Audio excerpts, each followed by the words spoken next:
C'est le grand jour pour Aurel BGC, 16 ans, jour pour jour après les attentats des tours du World Trade Center où des centaines d'employés de BGC Partners ont perdu la vie. Leurs collègues français leur rendent hommage. Pour l'occasion, les personnalités deviennent les traders d'un jour.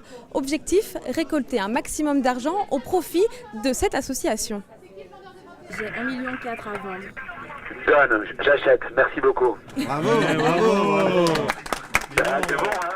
C'est fait, Miss France 2017 vient de réaliser sa première vente en tant que trader. Une expérience inédite pour la jeune femme qui semble prendre beaucoup de plaisir dans son nouveau rôle. C'est un petit peu compliqué, mais c'est assez drôle comme situation. On ne comprend pas forcément tout ce qu'on nous dit, mais on répète, c'est l'essentiel. Et c'est vrai que de l'autre côté, au téléphone, les gens, sachant ce qui se passe aujourd'hui, sont assez compréhensifs et on rigole aussi de cette situation. S'il vous plaît, s'il vous plaît. Regardez, ça c'est le logo des Bonnes Fées. Voilà. Et ça c'est nos actions en fait. Donc 100.30, ça serait top. Négociation, concentration et une pointe d'humour sont les astuces de nos personnalités pour tenter de faire un maximum de bénéfices. On marche sur des œufs, c'est pas du tout le monde des rockers, le monde de la bourse.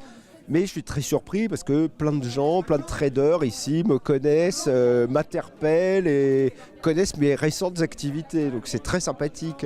C'est très très impressionnant, hein. Vraiment. Moi j'avais vu au cinéma ou à la télévision, mais la vitesse et l'intensité des transactions, là, la vie qu'ils ont, là, les brokers, mais c'est assez dingue. Hein. C'est quand même un langage très particulier, c'est un jargon assez incompréhensible pour moi, mais comme c'est pour la bonne cause et pour le Charity Day, moi ça fait plusieurs années que je le fais, à chaque fois je m'amuse comme une petite folle. Toutes les années précédentes, je cherchais vraiment à comprendre et être à fond dedans, et là j'ai vraiment cherché à rien comprendre et ça a super marché, donc je suis très très très heureux. Les gens ont été contents de m'avoir au bout du fil et on a bien vendu. Depuis 13 ans, le Charity Day commémore les victimes du 11 septembre 2001 en permettant à des associations d'aller plus loin dans leur engagement. Et même si les célébrités se donnent à fond, parfois la transaction est plus longue à aboutir. Ça ne marche pas à chaque fois parce qu'en fait c'est du trading, mais ce sont des intermédiaires, donc il faut que tout le monde mange un peu, donc il y a un prix de marché, on va essayer d'avoir un meilleur prix, donc il faut se mettre d'accord, mais bon ça va se faire. Là celui-là ça s'est pas fait vite. À côté on a fait 2 millions d'euros en vendant du Daimler-Benz en 3 minutes, donc c'est un coup oui un coup non, on peut pas gagner à tous les coups. Hein.